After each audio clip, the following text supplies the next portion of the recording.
Selamat pagi adik-adik, selamat bertemu lagi dengan Ci Kristi di Ibadah Minggu Anak Daring tanggal 12 Juli tahun 2020. Nah adik-adik, sebelum kita akan memulai ibadah ini, Ci akan mengundang adik-adik untuk bernyanyi bersama.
Setelah kita bernyanyi bersama, Ci akan undang adik-adik kembali untuk kita masuk dalam doa.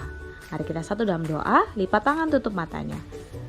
Tuhan Yesus yang baik, terima kasih kami sudah boleh bangun pada pagi hari, kami boleh dalam keadaan sehat, kami mendengarkan firman Tuhan, kami sudah memuji Tuhan, Kau menyertai, Kau berkati kami. Di dalam nama Tuhan Yesus kami sudah berdoa dan kami sungguh mengucap syukur, amin. Nah adik-adik, Ci punya amplop dan ada suratnya adik-adik. Kalau ada amplop, ada surat, pasti ada isinya ya adik-adik. Isinya apa ya? Kita buka sama-sama ya.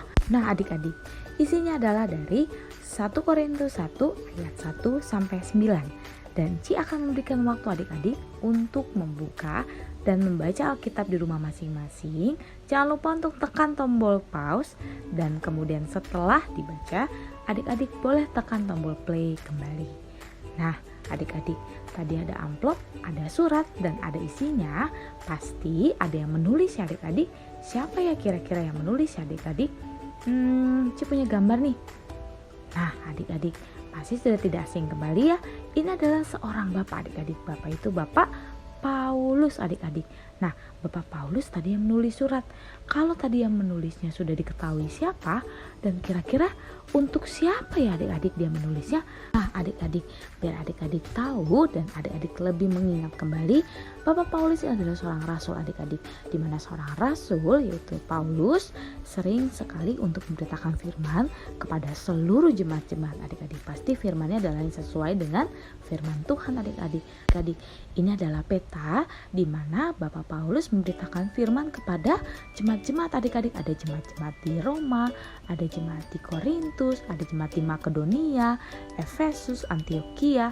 Nah, kira-kira hari ini isi suratnya Bapak Paulus untuk di jemaat di mana ya? Nah, kita buka sama-sama. Oh, di Korintus adik-adik.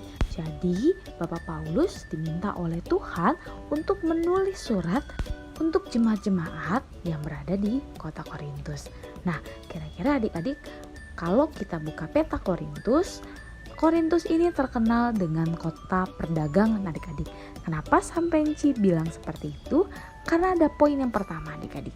Poin pertama adalah karena kota Korintus ini memiliki 2 pelabuhan, yaitu Leukem sebelah utara dan Kenkrea sebelah timur adik-adik. Nah adik-adik, kalau misalnya ada 2 pelabuhan, pasti banyak sekali yang datang ke kota Korintus adik-adik. Nah pasti mereka membawa budaya-budaya, mereka membawa banyak hasil-hasil dari luar atau hasil-hasil dari dalam kota Korintus itu. Nah yang kedua adalah mereka menguasai persimpangan internasional atau penghubung perdagangan antara barat dan timur. Nah, sudah pasti Korintus ini terkenal dengan kota perdagangan. Dan yang ketiga adalah mereka menghasilkan berbagai barang mewah maupun karya seni yang indah. Nah, luar biasa sekali adik-adik, tidak hanya sebagai kota perdagangan tapi juga mereka menghasilkan barang-barang mewah. Wah, luar biasa.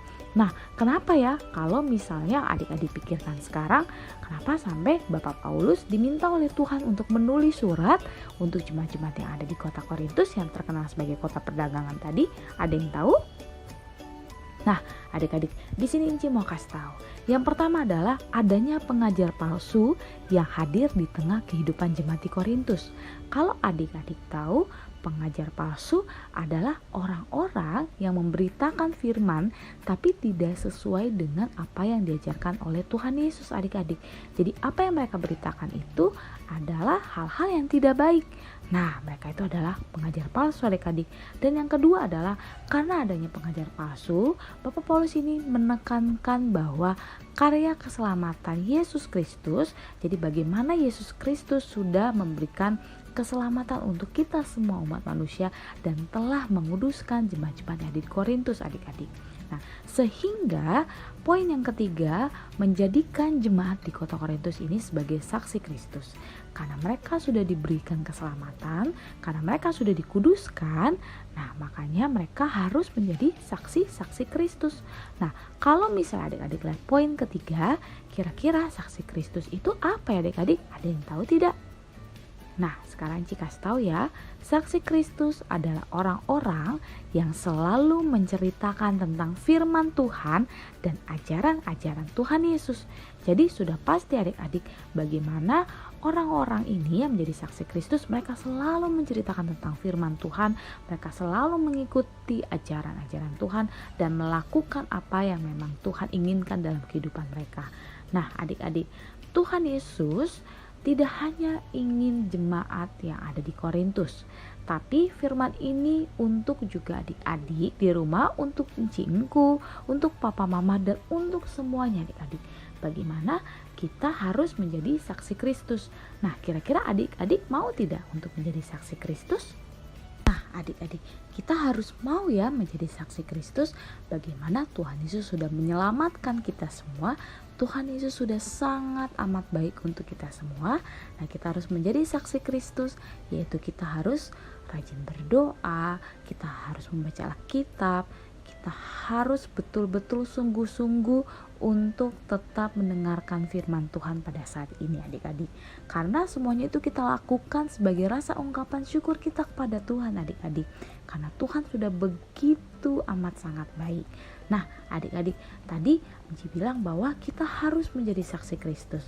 Kalau saksi Kristus yang tadi penjelasannya adalah bagaimana orang-orang yang selalu menceritakan tentang firman Tuhan dan ajaran-ajaran Tuhan Yesus. Tapi di poin ini bagaimana adik-adik mau melakukan perilaku-perilaku yang nyata di dalam kehidupan adik-adik. Adik-adik di sekolah, mungkin saat ini adik-adik tidak diizinkan untuk bertemu teman adik-adik secara langsung ya, tapi pasti bertemu melalui virtual ya adik-adik, atau by Zoom, atau by online, atau by apapun. Nah, adik-adik, tapi banyak hal yang bisa kita lakukan di rumah contohnya. Nah, aktivitas hari ini adalah bagaimana adik-adik cari salah satu gambar dari gambar 1, gambar 2, dan gambar 3. Adik-adik ceritakan apa yang adik-adik lihat dalam satu lembar kertas dan apakah hal itu mencerminkan sebagai saksi Kristus. Nah, adik-adik jangan lupa ya untuk dikumpulkan aktivitasnya. Nah, adik-adik sekarang kita akan bernyanyi bersama ya adik-adik.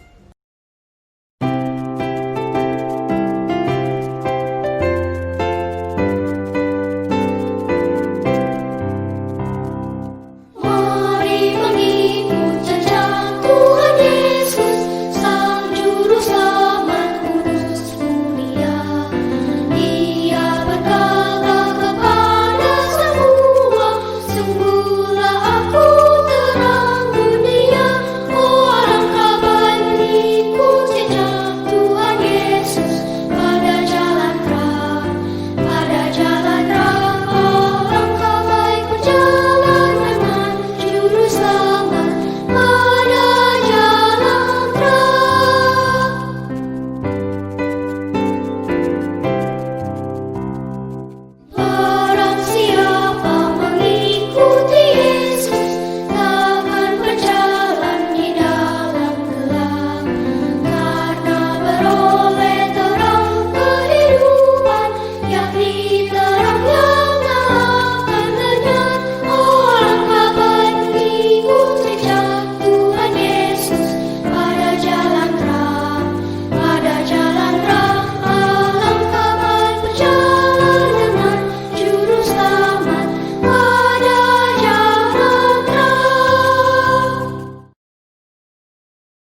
adik-adik, Cie akan undang adik-adik untuk doa penutup.